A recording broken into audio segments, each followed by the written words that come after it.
हाँ जी। हम्म। और ये जो तुम एक तो बात, बस मैं एक बात पीछे वाली में कहना चाह रही हूँ, ये तुम कह रही हो ना, कॉन्सेप्ट पता चल गया। तो जब तक एनजाइटी और स्ट्रेस माँ का या बाप का खत्म नहीं हो रहा ना, हम्म, स्ट्रेस एनजाइटी टेंशन जब तक खत्म नहीं हो रही ना, तो इसका मतलब ये है कि अभी कॉन्सेप्ट्स मुझे क्लियर नहीं है। यानी मेरे घर में अगर नहीं, कियोस देखा जाए तीन मैं बच्चों के सिर्फ ये लिहाज कह से। रही हूँ कि कॉन्सेप्ट सुनने के लिहाज से, हाँ हाँ। कॉन्सेप्ट पता होने के लिहाज से अपील कर रहे हैं। लेकिन हाँ मैंने ये नहीं कह दिया कि मैं बस उसके अंदर उतर चुकी हूँ, मैंने ये नहीं हाँ। कहा, पर मैं कह रही हूँ कि सुनने के लिहाज से वो अपील कर रहे हैं। पर हम कहाँ पे खड़े हैं और हमारे हमने उसको कितना एक परसेंट उसको वो कर लिया, अडॉप्ट कर लिया, वो एक अलग वो अलग डिबेट बात है। है, हाँ। हाँ। जी, वो अलग बात है। ठीक है। तो सही सही तो लग रहे, लेकिन फिर वो ख्याल तो आएगा, करेंगे क्या, अच्छा फिर अच्छा, अब भी 1-2 साल गुजर गए आगे, वो तो आती ही आती है, वो फिर आ जाती है बात जहन में। ये है जो तो मैंने अभी किया है काम ना। ओके। ये आ रही है स्क्रीन? हाँ, real education guide, our services consultation guidance teaching work activity sheets unschooling training और 1000 innovative ideas right way to teach religion. मैंने अभी वैसे रिलीजन का सवाल उठाना था, कल मैं सोच रही थी कि नेक्स्ट उसमें करूंगी, कि यार वो कहाँ से आएगा, क्या करना है उसके, कुछ तो बेसिक्स बताओ। हम्म मेरा अपना रिलीजियस बैकग्राउंड ना होता तो फिर तो मैं भी एक कन्वेंशनल अनस्कूलर ही होती, बस, यस, होम स्कूलर होती, लेकिन। हम्म, लेकिन जाहिर है कि ये सारी चीजें कि अच्छा नहीं, कहना नहीं, कब आए, कहाँ से आएगा। फिर साथ ही बंदे को ये भी आता है कि अक्ल शऊर रखने वाले इतने इतने बड़े हैं, उनकी नमाज और ये सारी चीजें कहीं प्रायोरिटी हम्म लिस्ट में शामिल ही नहीं है, बड़ों की हम्म ऐसी हम्म प्रायोरिटीज में शामिल ही नहीं है कि यार मेरी प्रायोरिटी ही नहीं है।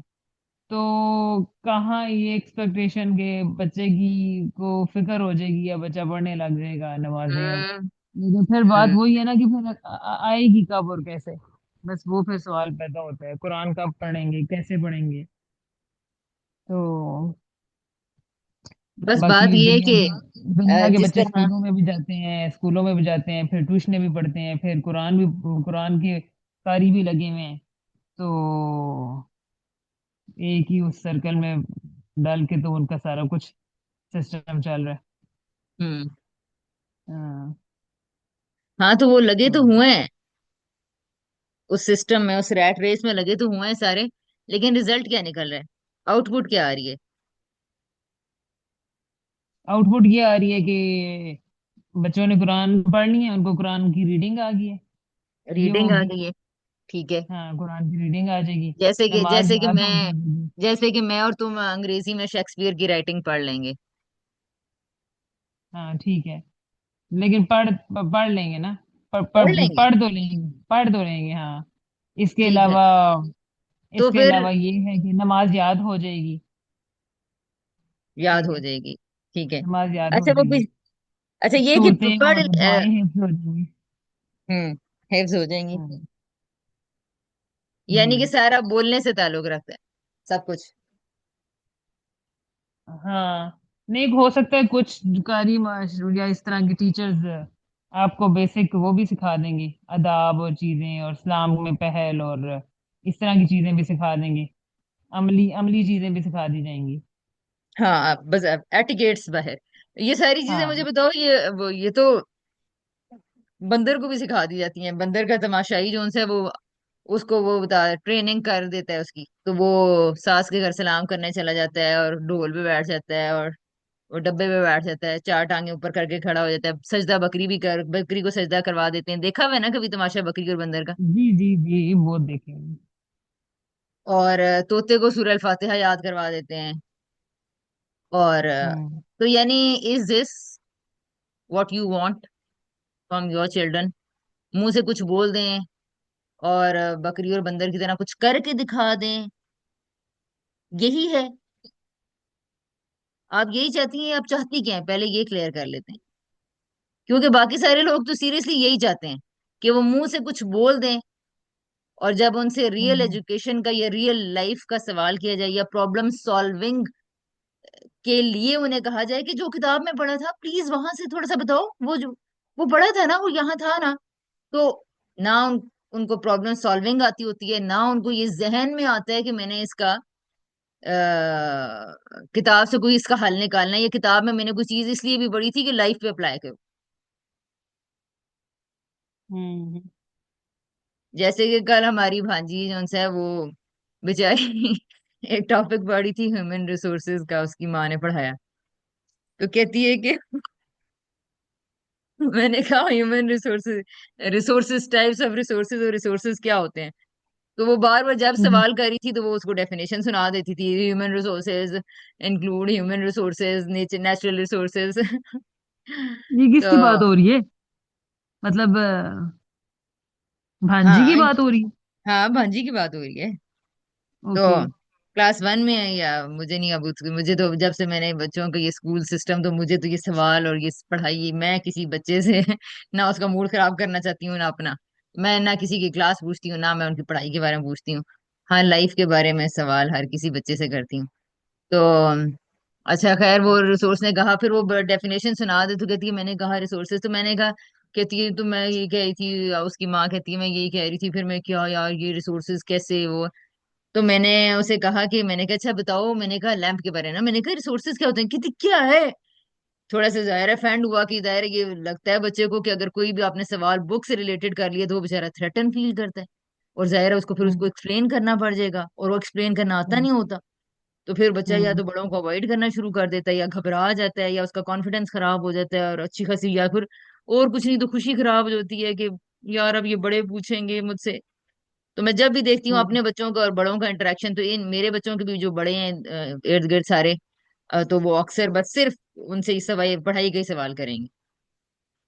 अच्छा पेपर कैसा है, पढ़ाई कैसी है, कौन सी क्लास है, तो फिर आगे क्या पेपर है, आगे क्या सब्जेक्ट है, और क्या पहुंचा है, और आगे क्या प्लान किया है, बस यही सवाल है उनसे करने के लिए ना। तो हम्म। खैर, फिर मैंने उसे रिसोर्सेज के लिए अब दूसरी अप्रोच, मैंने कहा कि ये पढ़ाना, तो मैंने कि रिसोर्सेज तो बहुत आसान है क्योंकि एवरीथिंग एवरीथिंग ये सारे के सारे एक रिसोर्स है। तो मैंने कहा टेबल छत पे लैंप लगा हुआ था ना, मैंने कहा ये लैंप क्या हम्म। है, वो जो शैंडलियर होता है शैंडलियर। तो मैंने हम्म। कहा ये क्या है, ये नेचुरल रिसोर्स है, ये कहती है नेचुरल, कहती है मैंने कहा ये क्या है, कहती है नेचुरल रिसोर्स है। तो मैंने कहा अच्छा, मैंने कहा आपकी मामा टेबल, मैंने दो तीन चीजों का ना। तो उसको डेफिनेशन तो उसने सब सुनाई, मैंने कहा डेफिनेशन को छोड़े, बस आप मुझे ऐसे ही बस बता दें। और फिर जब थोड़ा जवाब दिया तो फिर वो कहती है नेचुरल रिसोर्स है, शैंडलियर का बताया। फिर मैंने कहा आपकी मामा, तो कहती है मामा नेचुरल, मामा ह्यूमन ह्यूमन ह्यूमन है, ह्यूमन रिसोर्स है। तो फिर एक दो और चीजों का पूछा, बस फिर खैर चली गई, या पता नहीं क्या हुआ। तो मैं उसको बता रही थी कि देखो ये करवाना कितना आसान है, कि हर चीज बच्चे के सामने, और आप उसको बस सिर्फ अगर आप बताएं कि everything that is coming from nature, तो वो बच्चे को आपको कितना आपको बताना पड़ जाएगा ना, कि फॉर एग्जाम्पल ये कहाँ से आ रही है, उसका पीछे ट्रेस करवाना है रिलेशनशिप, कि आ कहाँ से रहा है। फॉर एग्जाम्पल कपड़ा है, रजाई है, तो ये किस तरह नेचुरल रिसोर्स है, अब स्टोरी बतानी पड़ेगी ना। या तो मैं हम्म। 1 मिनट में करवा दूंगी कपड़ा नेचुरल रिसोर्स है फॉर एग्जाम्पल, लेकिन ये कैसे नेचुरल रिसोर्स है, इसकी स्टोरी तो मिसिंग है पीछे। हम्म। अब आप टॉपिक देखें कितना अच्छा टॉपिक है, ठीक है। मैंने कहा तुम किताब को पीछे रख लो, बच्चे की नजर से किताब हटा दो, चलो तुम अपने लिए देख लो। लेकिन फिर वही बात है कि वो माँ का बाप। अब मैंने कहा अगर आप एक 3 बकेट्स रख लें, natural resource, human resource, man made resource, जो भी मतलब आर्टिफिशियल रिसोर्सेज जो भी हैं, तो जितनी भी चीजें कमिंग फ्रॉम नेचर है, आप उस बॉक्स में डालते जाएं। सिर्फ अपने कमरे में प्रैक्टिस करवा लें, कुछ ना करें। आपने क्लास 3 का क्लास 2 का काम करवा दिया बच्चे को। लेकिन अगेन मैं तो खैर क्लासेस के बिल्कुल, मतलब मैं किसी भी किस्म की जाहिर है लर्निंग में बाउंड्री नहीं डालना चाहती। ये मैं उस माँ की बात कर रही हूँ जो अगर चाहती है कि अपने बच्चे को, हाँ हाँ, रियल एजुकेशन दे, लेकिन रियल एजुकेशन स्कूल जाते हुए बच्चे को पेरेंट्स कहते हैं दे सकते हैं, तो मैंने कहा चलें दे के देख लें फिर, दे सकते हैं तो। एनीवेज तुम अपने हम्म। सवाल करो, क्या है अब। हम्म। ये तो खैर हमें हाँ तो चले बस। गए ना कि क्या एजुकेशन हाँ, क्या। चलो रिलीजन के हवाले से बता दो कुछ थोड़ी सी बेसिक्स। हम्म। अच्छा, हम्म। रिलीजन के हवाले से पहले तो तुमने खुद ही बता दिया कि हम इतने बड़े 40-40 साल के हो गए हैं, नमाज हमारी प्रायोरिटी में ही नहीं है फॉर एग्जाम्पल। और ठीक है, या फिर हम नहीं, मेरी अंडरस्टैंडिंग में पैदा है। करें। हाँ, मेरी में है, मेरी में है। हाँ नहीं, तुम्हारी में है, मतलब बड़ों की, आम अडल्ट्स की, ये वो हाँ, दाएं बाएं। आम ठीक है। दुनिया भी, हाँ। या फिर फॉर एग्जाम्पल अगर हम नमाज पढ़ रहे हैं तो ये थिंकिंग एबिलिटी होना कि यार मेरी नमाज मुझे क्या सिखा रही है, या 5 वक्त में हम्म। नमाज क्यों पढ़ रहा हूँ। मतलब वाई हम्म। 5 टाइम्स, एक दफा भी बहुत था, अगर याद करना है तो रोज रिमाइंडर मिलना है तो एक दफा का भी बहुत था। हम्म। ठीक है। और मैं ये क्या हूँ, ये कुछ वर्ड्स बोल रहा हूँ तो ये वर्ड्स आखिर क्या हैं जो किसी चीज का तकाजा करें। अच्छा, दिन तो मैं रोज वैसे ही गुजारती है गुजारता हूँ, तो फिर प्रॉब्लम्स भी मेरे वहीं खड़े हैं। प्रॉब्लम जिस तरह हम किताब को और रियल लाइफ को, या जैसे रिसोर्सेज को और असली रिसोर्सेज को और बुकिश नॉलेज को नहीं रिलेट कर रहे, बिल्कुल इसी तरह हम नमाज को रियल लाइफ को भी रिलेट नहीं करते। हम्म। ठीक है। तो इसमें रिलेशन पैदा करने वाली चीज क्या है तुम्हारे ख्याल में? नमाज और ये रोजमर्रा की जिंदगी में। हाँ, या नमाज की जगह कुरान डालने, कुरान में और रियल लाइफ में, यानी रोजमर्रा की जिंदगी में। अ, मेरा ख्याल है रोजमर्रा की जिंदगी के लिए फिर गाइडेंस, अगर आप थोड़े से ही नमाज जब सुई से अगर पढ़ रहे हो, तो जब बंदा थोड़ी सी अच्छी नमाज पढ़ता है तो मेरा ख्याल है फिर ध्यान ज्यादा होता है। आपके अगर कोई प्रॉब्लम्स हैं तो आपके उनकी मदद होती है, या कोई चीज आपको ट्रिगर कर रही है आपके ज़हन में वो होती है। तो एक दो बस बेसिकली दुआ, यानी दुआ टाइप का एक कनेक्शन हो जाता है अल्लाह ताला के अच्छा, साथ। दुआ, दुआ या खुशू से नमाज पढ़ना ये किस तरह हो पाता है? इससे और थोड़ा पीछे जाओ। दुआ और खुशू किस टाइप से हो, किस क्या कह रही हूँ, किस किस स्टेप वजह से से, हो पाता है? किस वजह से हो पाता है, हाँ। यकीन, मेरा ख्याल है यकीन तो फिर पहले है ना, यकीन पहला स्टेप होगा, लेकिन यकीन कैसे फोकस, पैदा होता है? फोकस असल में होगा तो तब आप फिर यकीन खुश कैसे पैदा होगे। होता है? यकीन कैसे पैदा होता है? अल्लाह ताला पे यकीन।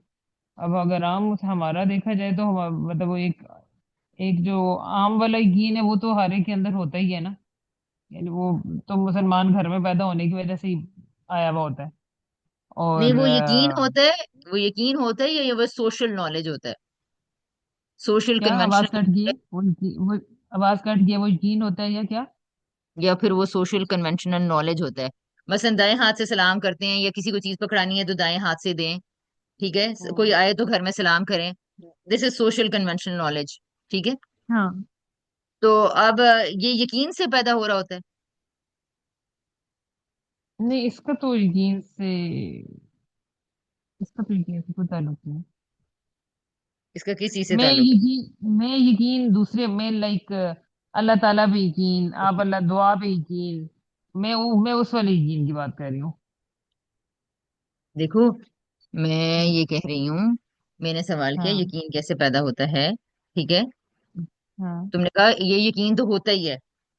तो मैं ये कह रही हूँ कि ईमान वाला यकीन होता है, या सोशल कन्वेंशन नॉलेज, माशरती इल्म जो, और रास्ते में जो हमारी पड़ा हुआ होता है, पैदा होते से सीख आम रहे होते उसमें हैं। बताऊं या फिर यानी आम उसमें बताऊं, यानी हर एक के हिसाब से यानी जो होता है, तो वो तो नॉलेज ही होता है नॉर्मल। मोस्टली लोगों का हमारे समेत पहले नंबर पे तो नॉलेज ही होता है कि आपको बस चीजें पता होती हैं। और अगला स्टेप नॉलेज ये नहीं, होता है। नॉलेज नहीं, इंफॉर्मेशन को हो फिर तुम ना, चलो अच्छा, मतलब इंफॉर्मेशन की है। नॉलेज में और इंफॉर्मेशन में तो कुछ फर्क भी होता है ना थोड़ा। हाँ, हाँ, हाँ। हाँ, ठीक है। चलो इंफॉर्मेशन कह लो। अच्छा, फिर आगे। हम्म।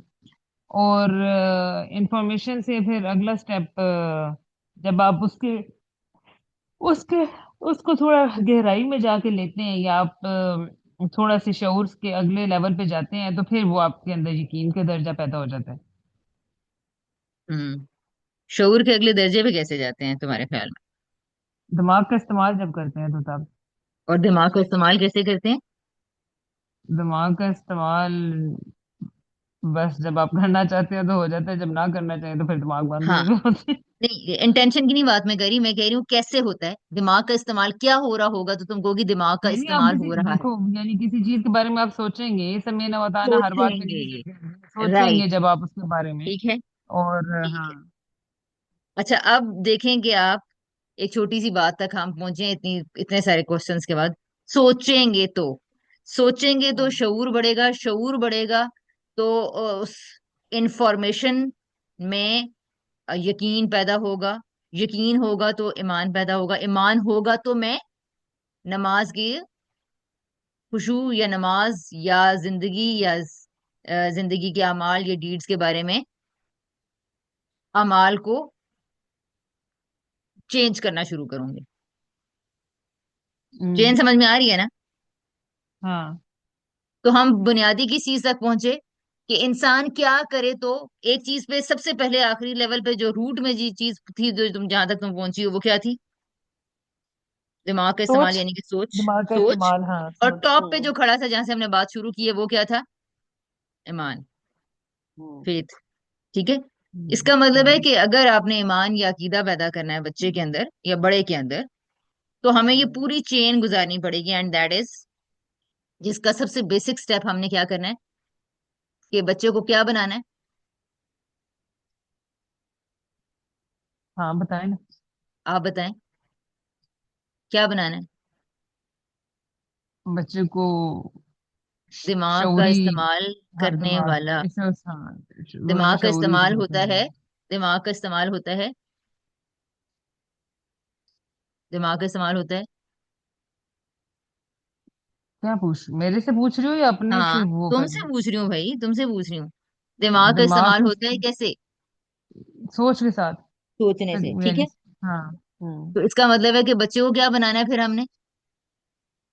दिमाग इस्तेमाल करने वाला शौरी इंसान।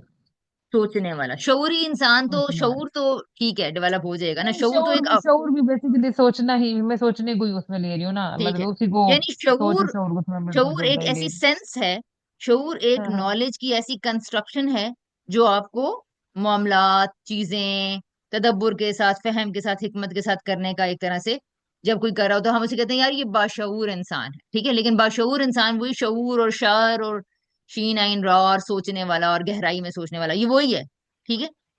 तो हाँ। इसका मतलब है कि हम किसी को बाशऊर बनाना चाहते हैं, दिमाग का इस्तेमाल करने वाला बनाना चाहते हैं, या सोचने वाला बनाना चाहते हैं, या गहराई में सोचने वाला बनाना चाहते हैं। हमने बच्चे को यही बनाना है, ठीक है। हम्म। तो इट मीन्स कि रिलीजन की जो भी तालीम फिर मैंने देनी है। अच्छा, थोड़ी देर के लिए अब हम इसका ना एक और साइड भी देख लेते हैं, ताकि कोई कहेगा ओ अच्छा बस सिर्फ सोचने की बात करनी थी तो मेरी नमाज तो बच्चा फिर भी नहीं पढ़ा। फाइन। हम्म। कुदरत का कौन सा काम ऐसा है, अब हम इस पे चलते हैं, कि अगर इस प्रोसेस को फॉलो करने के लिए आप तैयार नहीं है, अगर आप अपने बच्चे को सोचने के प्रोसेस में नहीं डालना चाहते, रिजल्ट्स प्रोड्यूस करना चाहते हैं, ठीक है। हम्म। तो अब हम आते हैं कि नेचुरल प्रोसेस और अननेचुरल प्रोसेस कौन सा होता है। देखो, फॉर एग्जाम्पल गंदम बीज डाला, तो गंदम कितने अरसे में फसल तैयार हो जाएगी? 6-8 महीने में। ठीक है। तो ये नेचुरल प्रोसेस में क्या होता है?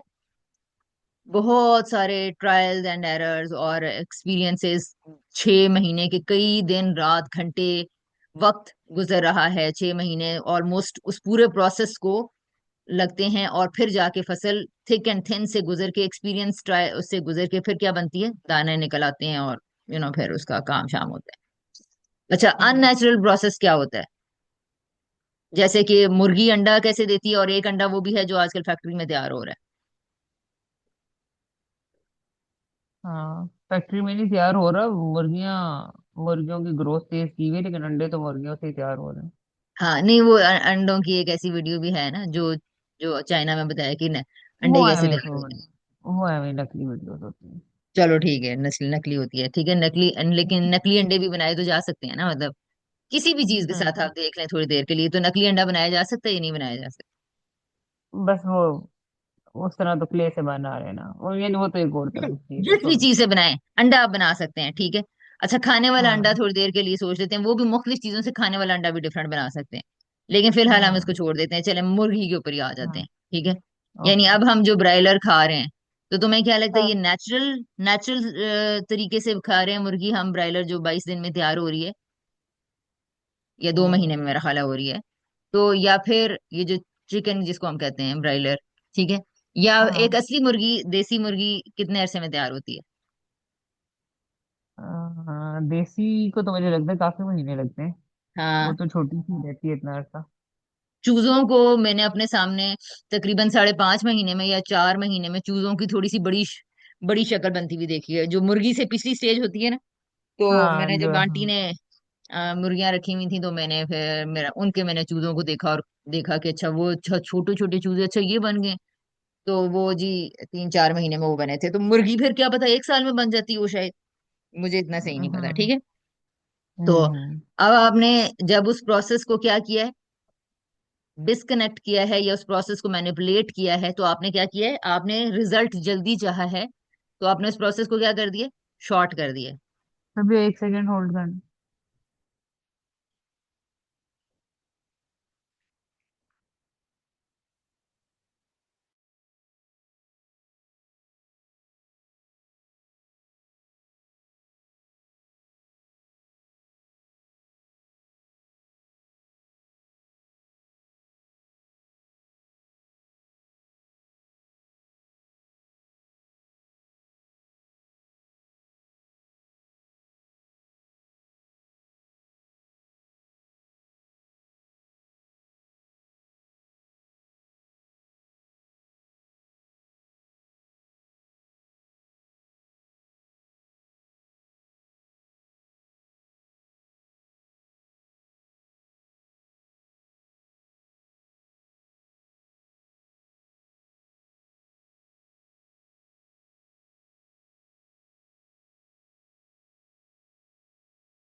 जी। हेलो। फोबिया। हाँ हाँ हाँ। जी। ठीक है। तो हाँ। मैं कही थी कि जब आपने मुर्गी का प्रोसेस को वो किया है, आवाज आ रही है ना? जी आ रही है। ठीक है। तो आपने उस प्रोसेस को, वक्त को आपने कम किया और आपने रिजल्ट कुछ ले लिया, ठीक है। जितना वक्त आप कम करते चले जाएंगे और जितना आप हम्म ऑर्गेनिक नेचुरल प्रोसेस को के अंदर मैनिपुलेशन करेंगे, यानी रद्दो बदल करेंगे, तगय्युर करेंगे, हेर फेर करेंगे, तो आप रिजल्ट्स जल्दी प्रोड्यूस करना शुरू कर देंगे, डन। ठीक है। बिल्कुल इसी तरह ये जो बिहेवियरल साइकोलॉजी है, वो जो रिवॉर्ड एंड पनिशमेंट का एक लेक्चर मेरा सबसे पहले बड़ा पुराना पड़ा हुआ है, और दो अब उसमें वो इतना रिफाइन नहीं होगा, लेकिन उसमें थेरेटिकली मैंने वो पूरा लेक्चर थोड़ा एकेडमिक थेरी बेस्ड था थोड़ा। तो वहां पे अगर तुम सुनो तो कुछ पॉइंट्स है वहां पे कि एनिमल्स को किस तरह से ट्रेन किया जाता था, और फिर किस तरह एनिमल्स के ऊपर जब तजर्बात किए गए, तो फिर देखा कि मसलन एक चूहे को जब भी वो ब्रेड के करीब आता या चीज के पीस के करीब आता, तो वहां पे उसको करंट पड़ती, तो वो भूखा रहना बर्दाश्त कर लेता था, और वो उस करंट से बचने के लिए ना, पनिशमेंट से बचने के लिए, ठीक है। हम्म। तो जब वो आता तो उसको प्रिक करती थी, एक सुई प्रिक करती थी उस चीज में से, या फिर उसको एक करंट का जर्क लगता था। इसी तरह पिजन्स के साथ ये एक्सपेरिमेंट्स किए गए, इसी तरह रैट्स के ऊपर किए गए, डॉग्स के ऊपर किए गए, ठीक है, रैबिट्स के ऊपर किए गए। तो पेविलियन थ्योरी उसको कहते हैं, और पावलोव्स की, और तो खैर इस तरह की ना बहुत सारी चीजें एक्सपेरिमेंट्स करके वो बड़े कामयाब हुए। तो फिर उसके बाद पिछली सदी की सारी जो किताबें हैं पेरेंटिंग के ऊपर, हम्म वो सारी की सारी ट्रेनिंग के ऊपर हैं, ट्रेनिंग के ऊपर, ठीक है। और फिर लोगों ने तो कहा हमारे हाथ तो जो से नुस्खा कीमिया आ गया, कि यार आप रिवॉर्ड एंड हम्म पनिशमेंट करें और आप बच्चे को उससे रिजल्ट प्रोड्यूस करा लें। तो अब हम्म इसमें से अभी तक निकलना इंसानों के लिए पॉसिबल नहीं ही हो पा रहा, ठीक है। यहाँ तक कि मजहबी हम्म लोग भी इन्हीं जानवरों की थेरियों के अंदर, यानी इंसान यानी दीन का आगाज यहाँ से होता है कि हम जानवरों से मुमताज शख्सियत हैं। पीछे से सारा एवोल्यूशनरी हम्म डिजाइन हमारा सेम चला आ रहा है, बस एक जगह पर आकर, यानी कि दिल, आंख, गुर्दा, मैदा सारा हमारा भी है, ठीक है। बेसिक जिबिलतें, इंस्टिंक्टिव नॉलेज का मतलब जो जिबिली जिबिली इल्म आपको अता किया गया है, मतलब खाना पीना सोना जागना, इसी तरह घर बनाना, रिप्रोडक्शन का प्रोसेस, सेक्स वैक्स करना, ये सारी चीजें क्या हैं, रिप्रोडक्शन का प्रोसेस, ये सारा क्या है, जिबिली नॉलेज, ये हमारे पास भी है, जानवरों के पास भी है। इससे आगे एक दर्जा जाके था इंसान, जो कि बहुत बड़ा दर्जा था।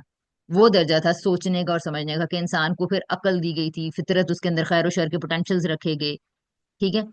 आपने उस हम्म सारे को क्रॉस लगा के और उसको सिर्फ जिबिली सतह पे डील करना शुरू कर दिया। Whenever you are doing rewards and punishment, it means you are you are getting some results but at the cost of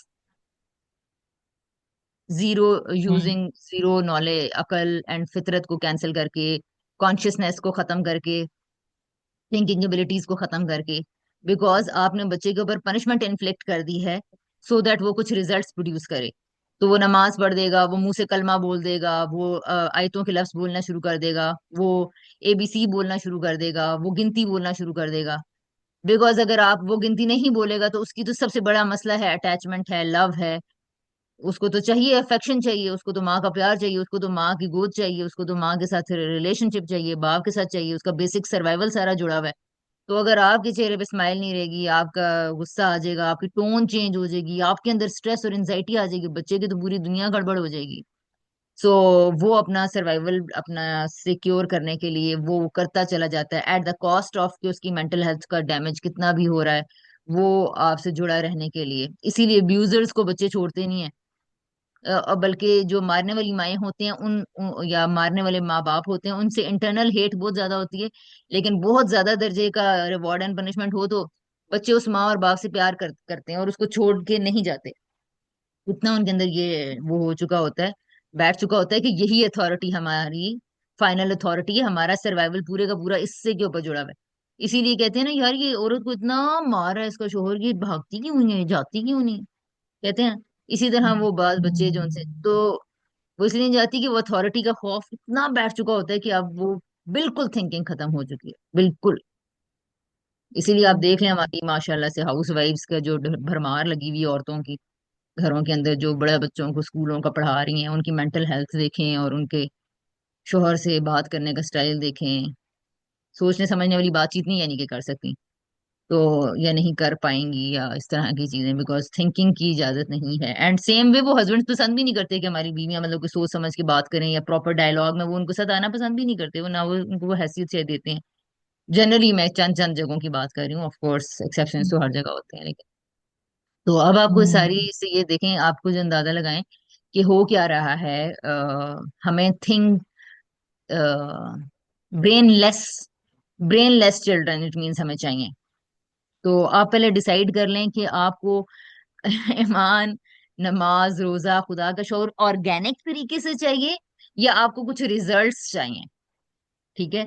अगर आप ये तय करती हैं कि देखें, नमा कुरान पढ़ना तो आना चाहिए, बोलना तो कुरान पढ़ना तो आना चाहिए, ठीक है, नमाज पढ़नी तो आनी चाहिए, हैबिट कैसे बनी, बहुत सारे सवाल फिर जाहिर है इसके बाद आते हैं जो पेरेंट्स करते हैं, ठीक है। लेकिन पहले ये तय कर लेते हैं कि आपको कुछ एक्शंस एंड बिहेवियर्स चाहिए या आपको थिंकिंग करने वाला ब्रेन या माइंड चाहिए, सोचने वाला दिमाग चाहिए, खैर और शर और फितरत और पोटेंशियल फितरत के खैर और शर को इस्तेमाल करने वाले ब्रेन चाहिए। पहले ये इन दो डिफरेंट हैं, बिल्कुल डिफरेंट अप्रोचेज हैं। हम्म। तो आपको क्या चाहिए? चाहिए, लेकिन फिर सवाल ये पैदा होता है कि जो फितरी तरीका है वो कब नमूदार होता है। नहीं, उसको यानी छोड़ वो। दें। नो रिजल्ट, वो कब, कब मेरा मसला नहीं है, कब का मुझे पता नहीं है, कब का मालिक खुदा है, कब का मालिक अल्लाह है, ठीक है। कब के बारे में मैं कुछ भी नहीं जानती, मैं आज के बारे में जानती हूँ, मैं आज उस इल्म के बारे में जानती हूँ जो मेरे अल्लाह ने मुझे दे दिया है। मुझे आज जो शऊर अल्लाह ने दे दिया है, वो खुद हदायत जो आज खुदा ने मुझे दे दी है, मैं उसके बारे में जानती हूँ, ठीक है। कल बड़े मजे का क्वेश्चन किया उसने जी ने, कहती है सोबिया, किसने? अगर कल को तुम्हारे बच्चों ने तुमसे खड़े होकर सवाल किया, तुम्हारे बेटे ने, हम्म। उमर ने, कि जी आपने तो ये जो है ना एजुकेशन स्कूल से हटा के मुझे, मेरा तो मतलब सारी जिंदगी बर्बाद कर दी है, फॉर एग्जाम्पल। अगर वो कल को ऐसी कोई बात कहता है, कहती है तुम्हें यकीन हम्म। है कि तुम्हारे बच्चे अगर तुम्हें ये नहीं कहेंगे, मैंने कहा नहीं मुझे कोई यकीन नहीं है। कह सकते हैं, बिल्कुल कह सकते हैं। तो फिर कहती है और अगर उसने ये कहा तो फिर, मैंने कहा कि अगर ये उसने कहा, ऑल दो इसमें हमारे घर में क्या हो रहा है, हम बच्चों से क्या कॉन्वर्सेशंस कर रहे हैं, रोज क्या होती है, मैं किसको एजुकेशन कहती हूँ, वो क्या लर्निंग है, वो सारा कुछ तो ऑफ कोर्स अभी नहीं पता ना। हम्म। ना वो सारा कुछ मतलब पब्लिश हो सकता है, ना मैं लोगों को बता सकती हूँ, ना मेरा वो मसला है कि मैं लोगों को बताऊं। हाँ, लेकिन जो सीखने वाले हैं जाहिर है उनको तो बताना पड़ेगा, उनको तो बताऊंगी कि भाई क्या हो रहा है, लेकिन जाहिर है वो एक स्टेप के बाद वो इन्फॉर्मेशन सामने आनी चाहिए या आएगी। तो एनीवेज, तो कि अभी फॉर एग्जांपल यानी कि उमर किस तरह के डायलॉग में घर में होता है, या हम उसके साथ किस तरह का कॉन्वर्सेशंस करते हैं फॉर एग्जांपल। अच्छा, और किस तरह की कॉन्वर्से आज जो वो कॉन्वर्सेशंस कर रहा है, इसके पीछे भी कॉन्वर्सेशंस की किस तरह की हिस्ट्री है, यानी उसका सफर कहाँ से शुरू हुआ था, और फिर अभी आजकल किस तरह की हो रही है, और फिर उसका सफर कहाँ तक जाएगा, यानी ये सारी चीजें, ये एक प्रोसेस है, ठीक। तो मैंने कहा अभी मैं इस सारे के ऊपर कमेंट नहीं करती, लेकिन मैं थोड़ी देर के लिए इस सारे को छोड़ देती हूँ, और मैं ये कहती हूँ, सवाल करती हूँ पलट के, कि मैं एक और सिचुएशन रखती हूँ कि अगर उमर कल को बड़ा होकर मुझे ये कह दे कि मैं तो इस्लाम कबूल ही नहीं करना चाहता था फॉर एग्जाम्पल, या मैं मुसलमान होकर तो मैंने नुकसान नहीं उठाया है, या सच्चा इंसान बन के तो मैंने नुकसान नहीं उठाया, आपने तो मेरा नुकसान कर दिया, आपने क्यों मुझे इस्लामी तालीमात दी, ठीक है। मैंने कहा just imagine about the situation, कि अगर वो मुझे ये कहता है, ठीक है। तो मैंने कहा इसका क्या मतलब है, कि मैं आज उसको राइट इन्फॉर्मेशन देना छोड़ दूं, वो तरीका जो मुझे ठीक लगता है, और वो तरीका जिसमें दूसरे बच्चे की ऑटोनॉमी और फ्रीडम, इरादा और इख्तियार भी खराब नहीं हो रहा, और उसकी मेंटल हेल्थ को डैमेज करने के लिए कॉन्शियसली ऐसे तरीके नहीं अपनाए जा रहे जो बच्चे की जहनी सेहत को खराब करें, ठीक है।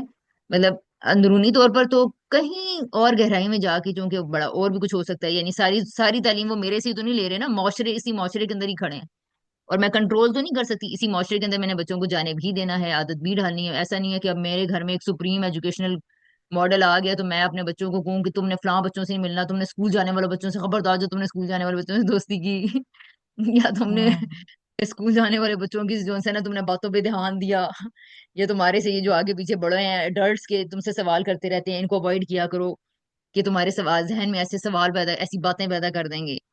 तो ये तो नहीं मैं हम्म। उन्हें कह रही, मैंने नहीं, इसी सोसाइटी में रहना है और इसी सोसाइटी में ही मूव करेंगे ऑफ कोर्स। तो हम्म। मैं क्या कर रही हूँ, मैंने कहा इस सारे के वजह से, कि अगर मुस्तकबिल में मेरा बच्चा कुछ ब्लेम कर दे, इस फियर से, इस खौफ से, मैं हम्म। आज गलत रास्ते पे नहीं चलना शुरू कर दूंगी। हाँ, जाहिर है। बिल्कुल इसी तरह, यानी आज से 20 साल पहले, 25 साल पहले, बल्कि 30 40 साल पहले जिन लोगों ने हिफ्स किया, उनके माँ बाप ने बड़ा ये हदीस को ठीक समझ के इसी तरह समझा कि जी बस हिफ्स करवा देंगे, और जैसे मर्जी है उसको गधा घोड़े की तरह मार पीट के उसकी यखनी बना के हम मौलवी के हवाले करके उसको हिफ्स करवा देंगे, तो हमारे सरों पे ताज पहना दिया जाएगा, वो जिस तरह बयान कर रहे थे आज क्लिप में। तो जी। बयान कर दिया, वो कर देंगे, या फिर जिस तरह हम फारूक भी बताते हैं कि उन्होंने जब वो हिफ्स कर रहे थे तो किस तरह क्या क्या उनके साथ जुल्म सितम हुए थे, और फिर किस तरह उन्होंने सारी जिंदगी जो है ना नमाज और मस्जिद से ही जो है वो ऐसी पैदा होगी कि हेट के बस, मस्जिद मौलवी को भी देखते हुए डर लगता है, मस्जिद को भी देखते हुए डर लगता है, जाने से भी डर लगता है, लोगों को फेस करने से भी डर लगता है, क्यों? क्योंकि जो है वो 9 साल का बच्चा जो है वो मारपीट से के खौफ से जो है ना, और मार खा के, और वो भागे वहां से भगोड़ा हो गया, और ठीक है। तो अब क्या है, अब लेकिन कुछ लोग कुछ करते हैं, बच्चे हिफ्स करते हैं, और कुछ बच्चे नहीं हिफ्स कर पाते, और तो जो कर लेते हैं, तो अब वो हम्म। बड़े होके कह दें कि आपने तो हमारा बेड़ा गर्क कर दिया, ठीक है। तो क्या अगर अब वो बच्चे, उन्हें ये पता था कि हमारे बच्चे ये कह देंगे बड़े होके? कर ही रहे हैं ना आज हम्म। सारा, यहाँ पे माँ बाप मैं देख रही हूँ जो प्रोग्रेसिव हम्म। एजुकेशन या फिर जिसे कह लें, वो सारे अपने माँ बाप को ब्लेम कर रहे हैं, हमारे माँ बाप ने हमें ऐसे दबोड़ दबोड़ के हमें पढ़ाया, हमें ऐसे मार मार के पढ़ाया, हमें ये किया, हमारे माँ बाप ने हमारे से। कौन से बच्चे हैं जो अपने पेरेंट्स से खुश हैं? इल्ला ये कि जो लोग अपने शऊर को दिन रात इस्तेमाल करके ये कहते हैं कि यार नहीं, पेरेंट्स हैं, उनको जो बेहतर लग रहा था उन्होंने किया, तो अपने बच्चों से वो भी गलती कर रहे हैं, लेकिन अपने हम्म। पेरेंट्स के लिए थोड़ा पॉजिटिव सोचने की कोशिश करते हैं शऊर के साथ, यानी कि क्योंकि सारी जिंदगी तो अल्लाह ताला ने जिंदगी तो इसीलिए दी है ना, कि अगर तुम्हें 10 15 20 साल तक स्कूल और कॉलेज और माँ बाप की तालीम और तरबियत ने तुम्हारी थिंकिंग एबिलिटी को बंद किया, ये तुम्हारे खैर और शर को मस्क किए रखा, तो अब अल्लाह ताला आगे फिर ऐसे हालात पैदा करते रहते हैं। खुदा ने तो तब तक जिंदगी दी है जब तक इंसान अपने इरादा और इख्तियार का ठीक इस्तेमाल करके, अपने खैर और शर का इस्तेमाल करके, जब तक अपने लिए जन्नत या जहन्नुम का किसी एक का फैसला नहीं करवा लेता। अल्लाह ताला ने तो तब तक जिंदगी दी है।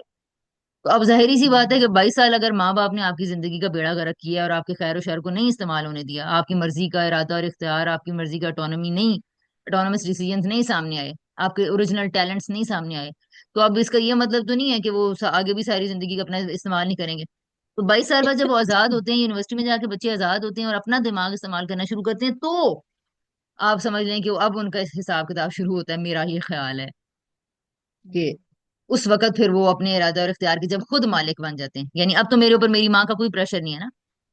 ऑल दो हम्म। ऑल दो बेस्ट टिपिकल बहुत। मतलब ये अलग बात है कि मैं प्रेशर लेती नहीं हूँ, लेकिन मेरी माँ जो उनसे वो प्रेशर देने वालों में मतलब सरे बहुत ऊंची है, सरे फहरिस्त तो नहीं है खैर, लेकिन उनका एक हाँ मुकाम तो है हाँ लोगों के ऊपर प्रेशर डालने में।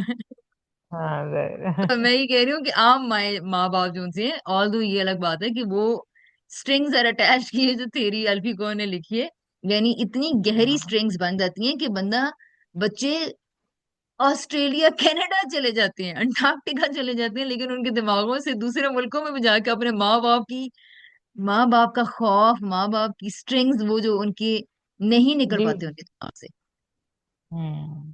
वो अपने आप को उन जगहों और इन इलाकों में भी, यानी कुछ वो होते हैं जो उन फियर से लड़ के बिल्कुल अपने आप को टोटली चेंज कर लेते हैं, ठीक है, और फिर वो एक रिबेलियस टाइप के और बिल्कुल ही एक खुदा दीन से और नॉर्म से आजाद किस्म के, या तो ये बिहेवियर सामने आते हैं कि जब माँ बाप की उनके ऊपर से हटता है साया, तो या तो वो बिल्कुल ही एक नया फर्द निकल के वो अपनी फिर वो अपना सफर शुरू करते हैं अपना, यानी वही अपनी ऑटोनॉमी इस्तेमाल करने के बाद अपना खैर शर अब वो इस्तेमाल करना शुरू करते हैं, फिर उनकी जिम्मेदारी उनके ऊपर आनी शुरू होती है कि वो अच्छाई के रास्ते को चुनते हैं कि बुराई के रास्ते को चुनते हैं, जब तक वो trial and error and experiences करके उसके नुकसान उठा के फिर, यानी कि लोगों को लूटना शुरू कर दिया, फॉर एग्जांपल मारा, डकैती की, फिर उसका नतीजा नुकसान उठाया, फिर पेनल्टी दी, फिर हर्जाना दिया, फिर सोचा ओहो, फिर कोई इंसिडेंट सामने आया यार कि मैंने किसी के साथ हक तलफी कर दिया, ज्यादती कर दी, फिर सोचा, फिर एक्सपीरियंस, फिर सोचा, फिर एक्सपीरियंस, अच्छा यार अब तो ये फिर ये तो कोई और ही सिस्टम है, ये तो कोई और ही इरादा है, खुदा ने कोई लगता है ये स्कीम चलाई हुई है। फिर वो सोचना शुरू करेंगे, फिर वो अच्छी आहिस्ता आहिस्ता आहिस्ता आहिस्ता आहिस्ता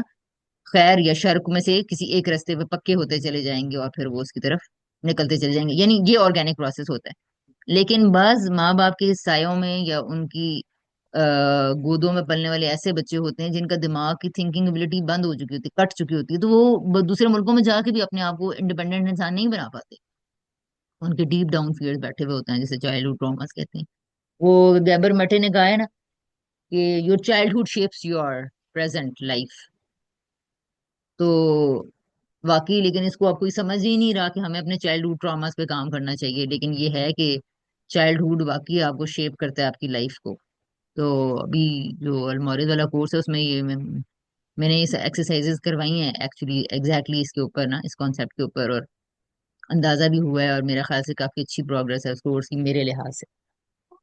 तो यानी ये वो सारी चीजें, अब आप इस पूरे प्रोसेस, इस पूरी जर्नी के ऊपर गौर करें, एक मिनट सुबह। और सुबह एक मिनट।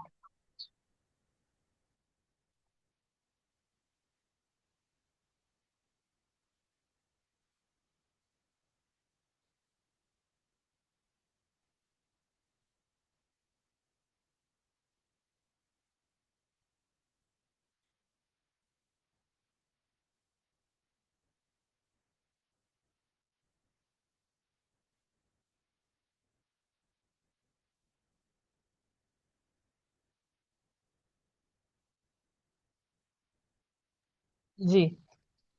हाँ, तो बस मैंने कहा मैं इस पूरी जो भी मैंने एक जनरल इन्फॉर्मेशन रखी है, ऑफ कोर्स ये केस टू केस वेरी करेगी, सारे लोगों के लिए एक चीज नहीं होती है, हर पर्सन की वो जो कंसल्टेशन ये है अब इसीलिए इम्पोर्टेंट है कि हर पर्सन डिफरेंट है, उसके थॉट्स डिफरेंट हैं। हाँ, बहुत सारे लोगों की चूंकि रिवॉर्ड एंड पनिशमेंट सारी पिछली जनरेशन के लोगों के साथ हुआ है और अभी भी हो रहा है, अभी भी हो रहा है, तो इसका ये मतलब नहीं है कि तो चूंकि ये इतने मैस लेवल पे लोगों के साथ ये हो रहा है, तो इसलिए बिहेवियर्स भी मैस लेवल पे प्रोड्यूस होने शुरू हो जाते हैं। यानी अगर आप 1000 रैट्स के ऊपर ये तजर्बा करेंगे, तो 1000 रैट्स कमोबेश यही बिहेवियर जनरेट करेंगे, ठीक है, और हम्म। इतने इतने जानवरों के ऊपर ये रिसर्चेस हुई भी हैं, ठीक है, तो वो इंसानों के ऊपर भी होने लग गई, तो जाहिर जाहिर है जानवरों की तरह, इसका मतलब है यानी जब भी आप ये सोच लें, पहली बात कि जब भी आप अपने हम्म। बच्चे को आज नमाज पढ़वाना चाह रहे हैं, 7 year child, 7 year old child, ठीक है, जब भी आप आज अपने बच्चे को कुरान सिखाना चाह रहे हैं, सिखाना सिखाना तो डिफरेंट होता है, हम्म। आप पेरेंट्स कहें हम कुरान की नहीं जी, हम कुरान की अरबी बोलना सिखा रहे हैं, क्योंकि अगर अरबी इस बच्चे को इस उम्र में बोलनी नहीं आती तो फिर बड़े होके वो बोल नहीं पाता जुबान। अच्छा, तो हम्म। फिर आप ये कहें ना कि आप अरबी बोलना सिखाना चाहते हैं, तो फिर आपने, इट मीन्स आप लैंग्वेज सिखाना चाह रहे हैं ना, तो फिर आप ये तो मत कहें कि कुरान को उसने बोलना सीख लिया है, यानी कुछ आवाजें निकालनी सीख ली हैं, तो अब ये मत कहें कि हमने बच्चे को कुरान पढ़वा दिए या कुरान पढ़ा दिए। आप ये कहें कि उसको अरबी के कुछ वर्ड्स बोलने आ गए हैं। बिल्कुल इसी तरह हाँ जैसे तो देखो मैंने बस आइमा वो को यही है किसी ना कि से। कुरान पढ़ना आ गया है तो बस ठीक है, वो भी टर्म इतनी गलत नहीं है कि कुरान पढ़ना आता है। चलो ठीक है, कहते लोग नहीं है हाँ ये। वैसे लोग आमतौर पर इस तरह नहीं कहते, वो कुरान पढ़ने को इस तरह इंट्रोड्यूस करवाते हैं जैसे इनको, जैसे कि ये कुरान के कोई कुरान के बारे में कोई दर्जा इन्होंने हासिल कर लिया है। वो ये नहीं कहते कि अरबी जुबान के अल्फाज बोलने आ गए हैं इन्हें। हाँ, ये ये नहीं तो कोई कहते। भी नहीं कहता, हाँ ये तो हाँ ज़ाहिर कहते अरबी। ठीक है, ये तो कोई ये भी नहीं टर्म भी कहते। नहीं है ना कि लफ्ज बोलने आ गए, ऐसे कौन यानी कहता ये है। कहे ना, यानी हमारे यहाँ हमारे मुआशरे में मैं जिनको लोगों को देखती हूँ कि कुरान बच्चे को पढ़वाना है, वो यही समझते हैं कि जिंदगी के वो असल में यानी यूज बच्चे। ऐसे करते हैं कि जैसे हमने कुरान पे अबूर हासिल करा दिया उन्हें, वो समझ अब गए चलो ये तो इसको निकाल देते हैं। एक और चीज जो मैंने पेरेंट्स के अंदर देखी है, यानी अभी कुछ दिन पहले एक आई मदर आई, अब मैंने सुना है आप पढ़ाती हैं जो, मैंने कहा अच्छा। तो ये बच्ची लेके, छोटी सी बच्ची थी, कोई 4 साल की होगी या शायद 5 साल की होगी, इस बच्ची को कुरान पढ़वाना है, कुरान पढ़ाना है। मैंने कहा हाँ मैं कुरान पढ़ाती तो हूँ, लेकिन मैंने कहा मैं बच्चों को नहीं पढ़ाती, उनकी माओ को पढ़ाती हूँ, उनके बापों को पढ़ाती हूँ, बड़ों को पढ़ाती हूँ। मैंने कहा आपने पढ़ना है तो आप जरूर आए, मतलब। तो उसने कहा नहीं मुझे तो आता है। नहीं तो इसका मतलब है कि मतलब कोई बड़ा तो पढ़ने को तैयार नहीं है, क्योंकि बड़ा तो ऑलरेडी ये कह रहा है कि मुझे तो आता है। इससे ये पता चल रहा है कि सारों को कुरान, सारे लोग बच्चे को, जो 4 5 साल के बच्चे को जब कुरान कुरान पढ़ा देते हैं, तो ये समझते हैं कि हमने अपना फरीजा अदा कर दिया है, यानी we have done with it, मतलब जो कुरान के साथ हम्म। होना था वो हो चुका है। अच्छा, अब एक और चीज है कि ये अगर सिर्फ ये कह दीजिए ना कि मैंने इसको कुरान की रीडिंग करवा दी, अगर ये टर्म भी इस्तेमाल करना शुरू कर दें, तो इसका भी ये मतलब है कि कभी ना कभी इंसान ये सोचता रहेगा कि यार रीडिंग करा दी है तो व्हाट अबाउट प्रैक्टिस, मतलब अब ये अमल में कब ढलेगा। तो यानी इससे भी जो, लेकिन चूंकि ये वर्ड नहीं बोला जाता जब ये कहते हैं कि, तो जब ये पेरेंट्स मुझसे किसी दो लोगों ने पूछा आपका बच्चा कुरान नहीं, ठीक है पुरानी बात है, ठीक है, आपको क्या। तो मतलब तुम्हारा बच्चा कुरान नहीं पढ़ा, कुरान अच्छा। नहीं तो कुरान नहीं पढ़ दे बच्चे, कुरान नहीं पढ़ दे। तो जब ये इसका मतलब ये था, इस बात का मतलब ये था, इस सवाल के बात का मतलब ये था कि इनकी आखिरत का क्या बनेगा, यानी कि गुनाह और सवाब का, इनको तो फिर गुनाह होगा और फिर जाहिर है कि ये जन्नत में नहीं जाएंगे। और जो लोग कुरान पढ़वा रहे हैं, तो उन जब वो ये बताते हैं कि हमने बच्चों को कुरान पढ़ाया है, तो वो इंट्रोड्यूस इस तरह से कराते हैं कि मतलब हमने जन्नत के लिए एलिजिबल कर लिया है इनको, ठीक है। हम्म। जबकि जन्नत के लिए एलिजिबिलिटी की अगर बात करें, तो अगर एक गोरा आज मुसलमान होता है तो उसको अरबी का कोई लफ्ज भी बोलना ना आए, और वो ये सोचना शुरू कर दे कि अगर कोई खुदा है तो मुझे उसकी रजामंदी हासिल करनी है, वो ये सोचे कि मुझे खुदा की रजामंदी हासिल करनी है और मैं अपने अमल को ठीक करना चाहता हूँ, मैं अपने खुदा के, मुझे अब ये अंदाजा हो गया है कि इस दुनिया का कोई खालिक है और वो हमारे लिए सिलेक्शन कर रहा है इस दुनिया में हमें टेस्ट दे के। तो अगर ये सोचना शुरू कर दे, तो व्हाट डू यू थिंक कि उसको अरबी का कोई लफ्ज बोलना आता है या नहीं आता है, इससे उसकी जन्नत और जहन्नम का फैसला होगा। हम्म। अच्छा, अब ये मेरी पूरी बात नहीं है, पूरी बात तो पता नहीं ये कब होगी, किस तरह सामने आएगी। ये तो सिर्फ मैं सवाल, यानी ये तो सिर्फ मैं क्रिटिकल थिंकिंग कर रही हूँ या करवा रही हूँ सिर्फ। अभी इसके कई पहलू हैं, अभी इस पे लोग कोई क्या कहेगा, कोई क्या कहेगा, हाँ लेकिन मुसलमान है तो, लेकिन कुरान फिर पढ़ना तो चाहिए ना, तो आप क्या कह रही हो कुरान ना पढ़े, नहीं मैंने कब कहा है कुरान ना पढ़े। मैंने खुद कुरान पढ़ा हुआ है, मैं आज तक पढ़ रही हूँ, मैं उसको और आला से आला दर्जे पे उसका इल्म हासिल कर रही हूँ। मैं कैसे कह सकती हूँ कि कुरान ना पढ़े। मैं कह रही हूँ जी कुरान को सीखें, पहले मकसद तय कर लें कि कुरान क्या चीज है, कुरान क्यों पढ़वाना है, कुरान आप किस लिए पढ़ना चाहते हैं, क्या आप कुरान के आलिम बनना चाहते हैं, क्या आप कुरान को अमल में ढालना चाहते हैं, क्या आप कुरान खुदा को जानने के लिए पढ़ना चाहते हैं। तो आप तो कह रहे हैं कुरान हमें आता है और खुदा को तो हम जानते हैं। नहीं, ये भी नहीं आप कह रहे, ये भी नहीं लोग मानते कि नहीं हम खुदा का तारुफ इससे हासिल करेंगे। अच्छा, फिर क्या आप कुरान नहीं, ताकि अच्छे इंसान बने ना हम, ताकि हम, अच्छा रोजों में अभी आप देख लें कि सारे लोगों का धड़ाधड़ फोकस है, दो रहा है कुरान के ऊपर, लोगों का वो आर्ग्यूमेंट भी ये है कि जी चलें जी कभी तो नेकी, अब जितने लोगों को मैंने कभी तो नेकी करने की तरफ रागिब हुए हैं तो करें। लोग नेकी की तरफ रागिब हो रहे हैं, और उनको तरीका ये पता है कि नेकी की तरफ रागिब होने के लिए Quran is the only method. जबकि अल्लाह ताला ये नहीं कह रहे हैं। ये आपने हम्म। समझ लिया है।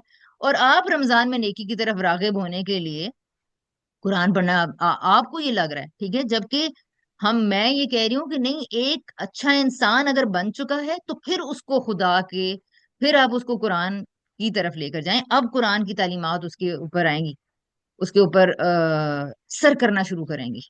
उसको पता चलेगा कुरान कैसी किताब का नाम है, किस चीज का नाम है, कुरान कैसा खुदा का तारुफ देता है। लेकिन आप पहले उसको सोचने समझने वाला तो बनाए, वरना तो वो आधी चीजों पे कुरान के ऊपर मुकदमे लेके खड़ा हो जाएगा। अब मैंने कितने लोगों को देखा है कुरान पढ़ के गुमराह हुआ है।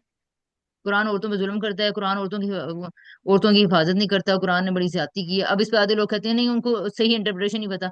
कैसे फैसला करेंगे आप कौन सी सही इंटरप्रिटेशन है?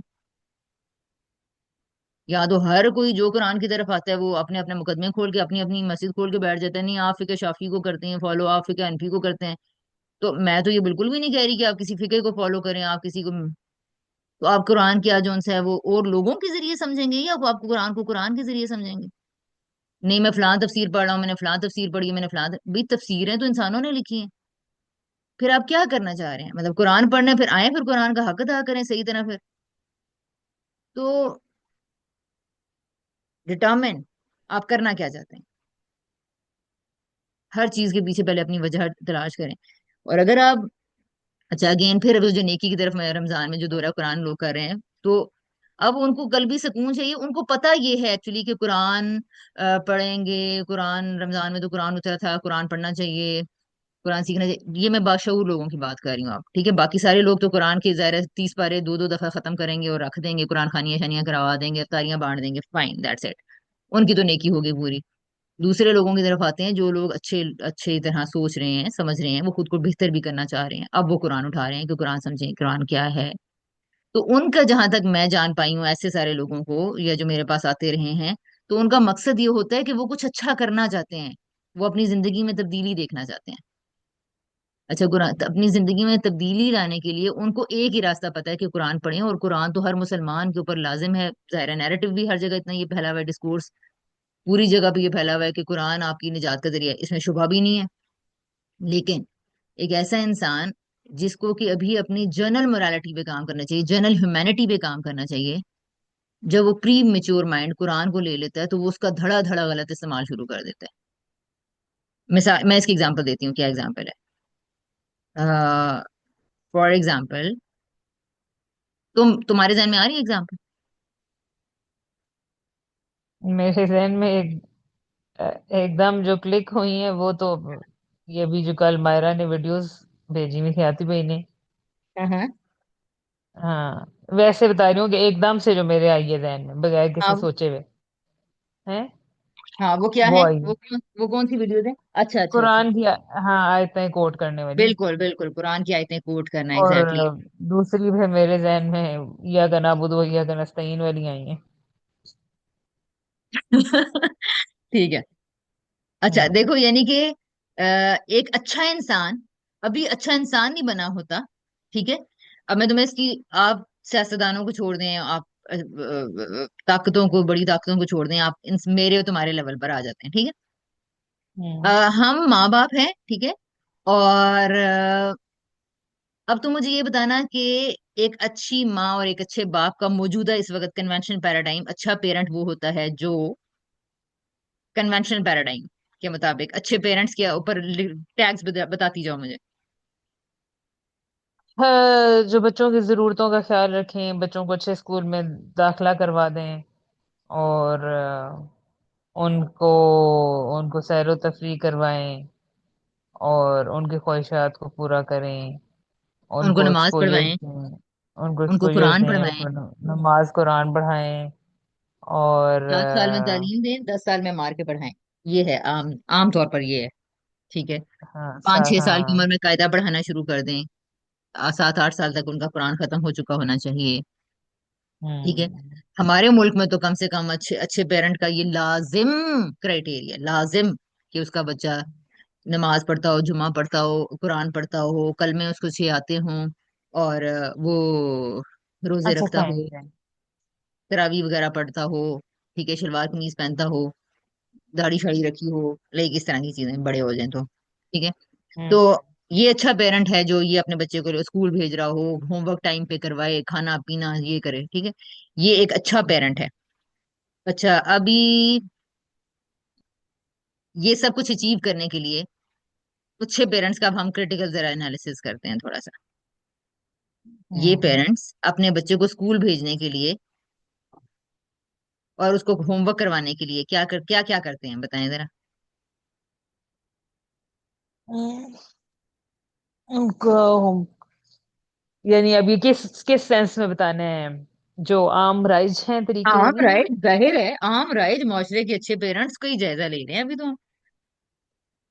अब अच्छे कभी फिर यानी अच्छा, जो माशरे में अभी तुम छोड़ दो, तुम अपनी तालीम को छोड़ दो फिलहाल, अभी तो तुम सोसाइटी का जरा तज्जिया तो करो ना।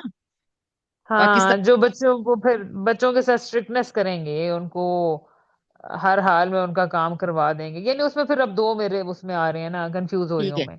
ठीक है, ठीक है। हाँ, तुम तो एक तो वो यहीं पे, होगी ना कि जो यहीं पे। सख्ती करके करवाएंगी करवाएंगे, ठीक है, और ठीक एक है, वो सही। है जो प्यार मोहब्बत और वो वाले मामलात करके तो करवाएंगे। ठीक है। प्यार मोहब्बत से भी स्कूल भेजने वाले, प्यार मोहब्बत से उनको ह्यूमन रिसोर्सेज और फिजिक्स और एनर्जी और लाइट और प्रिज्म के क्वेश्चंस याद करवाने वाले, या फिर चलो बाकी एनिमल्स किंगडम स्पीशीज और प्लांट्स और एनालिसिस, या फिर 2 + 2 = 10 करवाने वाले और एबीसी लिखवाने और स्टोरी बुक्स पढ़वाने वाले, तो प्यार मोहब्बत से भी ये करवाने वाले। और पहले हाँ, दो अप्रोचेस, चलो दो तरह के पेरेंट्स हैं, एक प्यार मोहब्बत से करवाते हैं, दूसरे गुस्से से मार से, यानी गुस्सा करते हैं, डांटते हैं, मारते हैं, नाराज होते हैं, धमकियां देते हैं, थ्रेट करते हैं, पैसा, खाना पीना, बाजार जाना, आउटिंग पे जाना, रिश्तेदारों से मिलना, सिला रहमी से रोकना, ये सब कुछ करते हैं। अभी वहां मिलने की जरूरत नहीं है, वहां जाने की जरूरत नहीं है, उसके घर आने की जरूरत नहीं है, उनको घर बुलाने की जरूरत नहीं है। तुम्हारा पेपर है, पढ़ो पढ़ो पढ़ो। ठीक है, आपने सिला रहमी से रोका, आपने अखलाकियात से रोका। ये अच्छे पेरेंट्स की मैं बात कर रही हूँ, अखलाकियात से रोकते हैं, मेल जोल से रोकते हैं। वो कहते हैं नहीं नहीं, मेल जोल हो गया 5 मिनट का, 10 मिनट का, 1 घंटे का, हफ्ते में एक दिन, फाइन। लेकिन खुदा ने क्या हफ्ते में एक दिन जिम्मेदारी डाली है मुआशरत की? अच्छा, अब इस पे कुछ पेरेंट्स के तो क्या रोज उनको खुला छोड़ दें? नहीं, मैं तो ये नहीं कह रही कि रोज खुला छोड़ दें। मैं तो सिर्फ ये कह रही हूँ कि क्या ये मारना, डांटना, नाराज होना और उसको के साथ, बच्चे के साथ जबरदस्ती करना, यानी यही जबरदस्ती मैं आपके साथ करवाऊं और आपको एक मदरसे में डाल दूं कि मेरे नजदीक कुरान का इल्म हासिल करना आपके लिए फर्ज के दर्जे पे लाजिम है, लिहाजा कुरान सीखें और सिखाएं और अच्छे दायरे में दाखिला लें, और या ये कोई भी, फुसला चलो नहीं आप बड़ों बन के एंड सकते। पे पढ़ाई पढ़ाई को निकाल दो, किसी काम को फोर्स करने की जबरदस्ती आप जब कर देते हैं, लाइक बिल्कुल, ये, बिल्कुल। यानी देखो हर एक जैसे एक अपना क्राइटेरिया है ना, मेरी सफाई का अपना क्राइटेरिया, और मैं कहूँ कि बस नहीं तुम ऐसे ही करो, हम्म, ठीक हम्म, है, हम्म, तो हम्म। मतलब ये कि तुम खाली बड़ों के एंड पे पढ़ाई को ले आई हो, पढ़ाई को छोड़ दो, तो बाकी मामलात को देखो ना, क्यों करता है दूसरे बिल्कुल, की मर्जी का। मैं वो इसलिए कहती हूँ कि मैंने कहा, यानी मैं, मेरे नजदीक तो ये इतनी अंडरस्टूड बात है कि अगर एक माँ को जबरदस्ती उसका शोहर उससे खाना बनवाना शुरू कर दे, जिसने बनाना ही होता है, मतलब मैंने ऐसे केसेस डील किए हैं जिनके शोहरों ने जबरदस्ती उनसे खाने बनवाए हैं, ठीक है, उनकी पसंद के काम सिर्फ उनसे जबरदस्ती करवाए, उन्हीं के पसंद के काम थे, ठीक है। एक औरत अपनी पसंद से कपड़े सीती थी, लेकिन अब उसके शोहर हम्म ने जबरदस्ती उससे करवाए। एक औरत जॉब करना चाहती थी, लेकिन अब शोहर ने इन्फोर्स किया कि तुम ही जॉब करो, वो करना भी चाहती थी, और वो हम्म सिर्फ उसके शोहर ने उसके ऊपर इम्पोज कर दिया कि तुम ही जॉब करोगी अब, ठीक है। और मैं फॉर एग्जांपल अपने हस्बैंड के साथ, अपने माँ बाप के साथ रहूंगा, मैंने फॉर एग्जांपल मैंने ये करना है, ये मतलब सर्टन केसेस कुछ है जहन में, दिमाग में आ रहे हैं, जो लोगों ने संबंध बातें बताई नहीं है, ये केसेस हैं कुछ, ठीक है। तो अब वो लड़की जॉब कर करके कि मेंटल हेल्थ जीरो हो चुकी है, डिप्रेशन, हम्म एंजाइटी, गोलियां, बच्चों के साथ गुस्सा, चिड़चिड़ापन, ये वो औरत है जो कि करना भी, मैं ये भी उनकी बात कर रही हूँ, ठीक है, लेकिन उन्हीं का हम्म पसंद का काम उनसे जबरदस्ती करवा दिया गया। अच्छा, हम्म बाज ऐसे लोग हैं जो प्यार मोहब्बत से काम जबरदस्ती करवा देते हैं, प्यार करते हैं, प्यार से मोहब्बत से, हम्म प्यार से और मोहब्बत से कहेंगे करना आप नहीं है, करना आप नहीं है, ठीक है। प्यार और मोहब्बत से कहेंगे नहीं, बच्चे को मैं, होमवर्क तुम करवाओगी, खाना तुम बनाओगी, सफाई तुम करोगी, जॉब तुम करोगी, लेट्स से एग्जाम्पल के तौर पे ये बातें करें, ठीक है। या इसी तरह कोई औरत प्यार से मोहब्बत से अपने शोहर को हर दफा उससे क्या कहे, नहीं आप अपने अम्मी अब्बू से नहीं मिलेंगे, नहीं आप अपनी बहनों को गिफ्ट्स नहीं देंगे, नहीं आप अपनी बहनों को के घर नहीं जाएंगे, प्यार से मोहब्बत से बड़े आराम से बातें करके, ठीक है। और शोहर को अपने रिश्तेदारों से मिलने से रोक दे, शोहर को उसके माँ बाप से मिलने से रोक दे, शोहर की को माँ बाप के बारे में नेगेटिव कर दे, माँ बाप के बारे में, उसके घर वालों के बारे में मनफी मनफी, बड़े प्यार से मनफी मनफी बातें करती रहे। और इसी तरह जो है वो कोई और चीजें, ठीक है, फैमिली के बारे में हो सकती हैं। आमतौर पे औरतें इसी तरह की जबरदस्तियां करती हैं प्यार मोहब्बत से, फतूर वाले जो काम होते हैं, और वो ज्यादा सोच पा नहीं रही होती। ठीक है। तो अब ये सारे काम, अच्छा, आहिस्ता आहिस्ता आहिस्ता क्या होता है, जब आप इनके हस्बैंड से बात करते हैं, वो अंदर से टेंस होते हैं, वो बीवियों से कुछ बातें छुपाते हैं, फ्रस्ट्रेशन में होते हैं, उनके घर वालों का सामना हो जाए, घर वालों से इंटरेक्शन ना हो जाए, उनके लिए पनिशमेंट बना हुआ होता है ऐसे शोरों के लिए।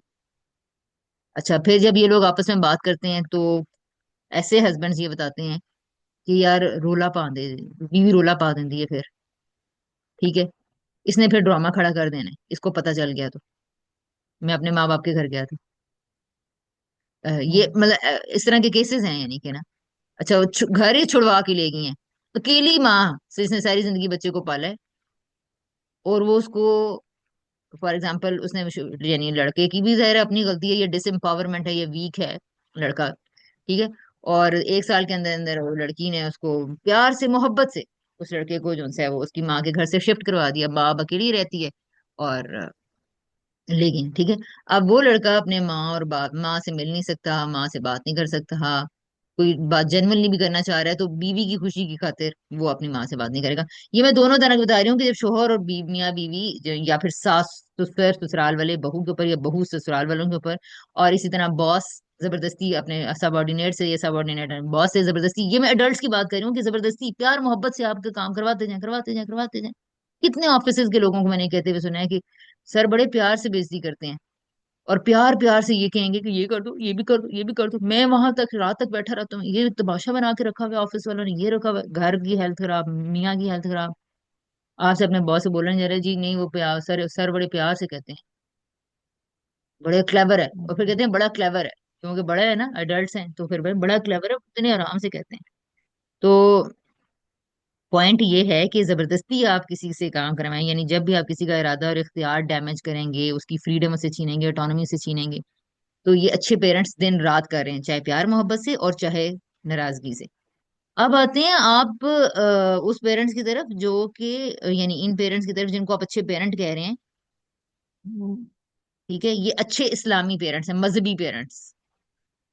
और देखा जाए तो हर स्टेप पे इन्होंने मजहब का बेड़ा गर्क कर दिया, इस्लामी वैल्यूज तो ये नहीं है, नबी पास ने तो कभी किसी बच्चे को नहीं मारा, हदीस तो आप कोट करते हैं बड़े धड़ल्ले से, लेकिन नबी पास ने तो कभी किसी बच्चे को नहीं मारा, कोई एक एग्जाम्पल,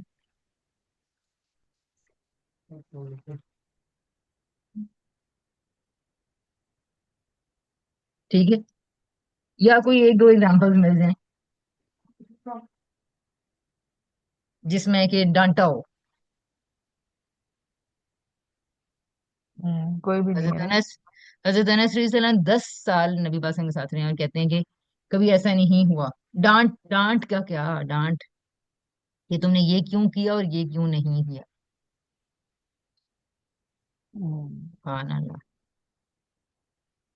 तो नबी पाक सल्लल्लाहु अलैहि वसल्लम के ऊपर ऐसी बहुतान वाली बातें अगर कोई कहेगा, तो मैं उसे ये कहूँ कि वो मजहबी है, वो दीन वो है, यानी आपने चंद इंफॉर्मेशन को समझ लिया है, आपने समझ लिया है अपनी नाकिस इल्मी की वजह से, और आपने अपनी इंसानियत का खून कर दिया मजहब के नाम पे, ठीक है। अब आप मार रहे हैं, अब आपने बच्चे से ताल्लुक खराब कर लिया, ये इस्लाम चाहता है कि आप अपना माँ और बाप का ताल्लुक खराब हो जाए, बच्चा आपसे नफरत करने लग जाए, बच्चा आपसे झूठ बोलना शुरू कर दे, यानी हर बुराई की जड़ माँ बाप का ये मजहबी रवैया है, और ये जिम्मेदाराना रवैया, ये जिम्मेदारी की ये पढ़े लिख जाएं, ये जिम्मेदारी की ये अच्छे इंसान बन जाएं, और जिसकी वजह से वो खुद अच्छे इंसान नहीं बन पाते, बिग भी नहीं बन पाते, इनके बच्चे नफरत करते हैं इनसे अंदर ही अंदर।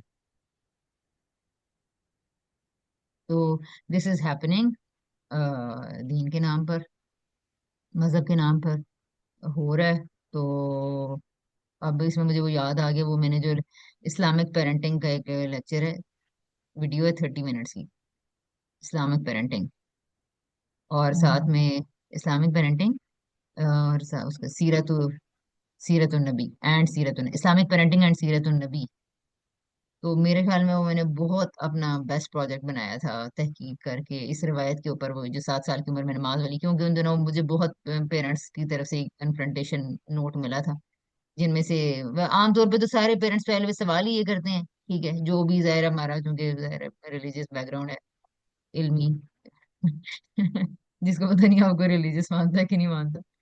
तो लेकिन ये है कि वो फिर ये सवाल था, तो वो फिर कुछ पे मदर्स ने जो है ना बड़ा शिद्दत से कन्फ्रंट किया, तो मैं उस पे ये बना चुकी थी उस वक्त, तो मैंने कहा फिर इसको मैं कंप्लीट ही कर लेती हूँ। तो फिर मैंने उसको बड़ा प्रोफेशनली उसमें वो हदीस की सनद रवायत और वाकयात और उसकी हासिल की कि ये क्या कहाँ से आई है और क्या है, वो सनद पूरी दी फिर। तो एनीवेज मेरा ख्याल है वो आज के लेक्चर के बाद वो जरूर देखो, उसमें मेरा ख्याल है माँ बाप के लिए सोचने के लिए बहुत सारी बातें हैं। ठीक है, ये एजुकेशन बाय सोबिया पे पड़ी हुई होगी, उसको जाके देखें, इन सारी बातों पे सोचें, इस सेशन को दोबारा सुनो।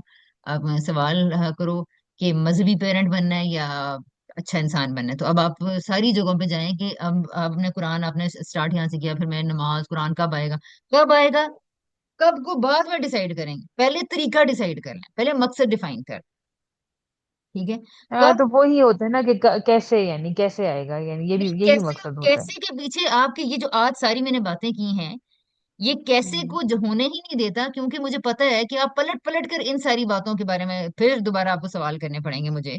तो मैं क्यों ना पहले ये सारा डाटा रख दूं कि भाई आप पहले ये डिफाइन कर लें, पहले इस चीज इन चीजों के बारे में सोचें, कैसे तो हो ही जाएगा, राइट एंड रॉन्ग का पहले चूज कर लेते हैं। ठीक है, नमाज पढ़वानी है, ठीक है, 4 थप्पड़ लगाएं, 2 4 बार नाराज हो, पॉकेट मनी खत्म करें, बंद करें, पार्क लेके जाना बंद करें, और उसको या फिर वही बात है कि प्यार मोहब्बत से इनाम दें, हर उसके बाद चॉकलेट दें, वो जो बचपन से वाकयात सुनाए जाते हैं जय नमाज के नीचे सिक्का रखने वाले, चीनी रखने वाले, वो करें। मैं कहती हूँ बच्चा पढ़ लेगा। 1 महीना आप ये लालच वालच दे के देखें, या फिर सजा वाला तरीके पे आए, जी हो वो जाएगा जो आज माशा। पोस्ट किसने भेजी हुई थी, फजर की नमाज वाली? हाँ, शोहर को फजर की नमाज पढ़ाने वाली पोस्ट किसने भेजी ये हुई थी? वो मैंने भेजी थी, वो मेरे एक दीनी हलके में मैं शामिल हूँ, और एक उस अच्छा। मजहबी ग्रुप के अंदर एक अच्छी बीवी बीवी ऐसी होनी चाहिए, उसके अंदर इस तरह की इंफॉर्मेशन आती रहती है। अच्छा अच्छा अच्छा। मैंने वो हाँ। क्रिटिकल थिंकिंग के लिए ये मतलब वो ये सारे आप देखेंगे ना कि बाहर से रिवॉर्ड एंड पनिशमेंट, इस अभी थोड़ी सी तुम और वो हो जो, तो मैं तुम्हें थोड़ा सा क्रिटिकल थिंकिंग का थोड़ा सा एकेडमिक तरीका बताऊंगी, यानी you will love that and you will enjoy that, and I am sure you will be able enough to practice this skill on your children, यानी तुम्हारे बच्चे भी इसी तरह बात करने लगेंगे when you will apply this skill to all paradigms and things। तो ये assumption, इसके पीछे assumption क्या है, ठीक है। हम्म। और तुम इसके ऊपर सोचना, इसके ऊपर सोचना, मतलब मेरा बस नहीं चल रहा कि मैं इसका जवाब दे दो। तो एनीवेज इन सवालों के ऊपर सोचो, और कैसे, जब आपको ये पता चल जाए कि फसल 6 महीने में तैयार होती है, और बच्चा जब तक बच्चा है तो हमने बच्चे के तौर पर लेना है, वो बाशऊर इंसान बनना एक सफर है 10 15 साल का।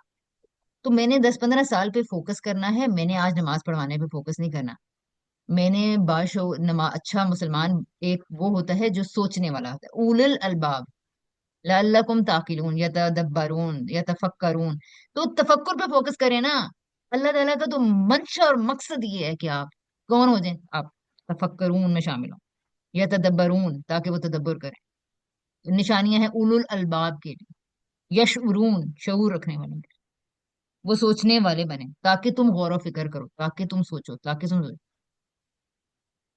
ठीक है। तो हम्म। आपका मकसद क्या है, खुदा का मकसद को, इसीलिए मैंने आज ये देखो इस पैरा पे ये जो मैंने अभी तुम्हारे सामने शेयर किया था, कि यहाँ भी लिखा हुआ है solutions from nature, solutions from nature, और एक और मैंने इसका वर्जन बनाया, उसमें मैंने ये लाइन ऐड की है कि डिवाइन मेथड क्या है, डिवाइन मेथड, अल्लाह के मेथड को फॉलो करें, पेरेंटिंग के अंदर भी, एजुकेशन के अंदर भी, ठीक है। तो सॉल्यूशंस फ्रॉम नेचर, हाँ, ठीक है। तो आप ये देखें कि ये काम है जो आप करें कि खुदा क्या चाहता है, खुदा के मकसद क्या है। तो सोचने वाला बनाना है, हाँ, सोचने पे के मैं तुम्हें हजार तरीके बताऊंगी, इनफैक्ट जितने भी अभी तक पिछले सारे सेशंस हैं वो सारे के सारे यही थे कि थिंकिंग एबिलिटी बच्चे के अंदर पैदा होनी है, ऑटोनॉमी एक्सरसाइज करने देंगे तो वो थिंक करना शुरू कर देगा, फ्रीडम देंगे तो थिंक करना शुरू कर देगा, और इसको पॉलिश करने के और दिन ब दिन इस प्रोसेस को तेज करना, एक्सेलरेट करने के हजारों तरीके हैं, और हजारों एक्टिविटीज हैं, हजारों मेथड्स हैं, और वो दिन रात मतलब मैं प्रैक्टिस भी कर रही हूँ। मैं ना प्रैक्टिस कर रही होती तो मैं शायद कहती कि कोई किताबी बातें मैं तुम्हें कर देती, कुछ किताबें पकड़ा देती। किताबें भी बेशुमार हैं माशाल्लाह, यानी अगर कोई पढ़ना चाहे तो किताबें भी हैं, तरीके भी हैं, लेकिन और ये क्योंकि इतना सारा बल्क में एकदम नहीं दे सकती, तो फिर जाहिर है, इसलिए फिर मैंने ना कहा कि यार छोटा छोटा छोटा छोटा जो जितना लेना चाहे, बाकी फिर अपनी फुल जिम्मेदारी अपने पास रखें, तो फिर मैं जो कंट्रीब्यूट कर सकती हूँ मैं वो करूँ। तो इसलिए मैंने स्प्लिट कर दिया इस पूरी पूरी कंपेन को 5-6 लेवल्स पे। तो उन्हीं में से ये एक है। एनीवे सिद्रा, ठीक है फिर, हम्म। बेस्ट ऑफ लक, इन सारी बातों के ऊपर सोचें और बच्चों से कॉन्वर्सेशन में एंगेज रहें। तो दोबारा इस क्वेश्चन को लें लें लें लें लें, 10 दफा लें, 20 दफा इस टॉपिक के ऊपर बात करें, और आपको हर रोज हर दफा नई इंसाइट्स मिलती चली जाएंगी। वो प्रोसेस होना शुरू हो गया है जो कि अच्छा मुसलमान बनाने के लिए शुरू है, तो उसकी फिक्र ना तो करो तुम। ठीक है ना? हम्म। ओके, अल्लाह हाफिज। ओके, अल्लाह हाफिज।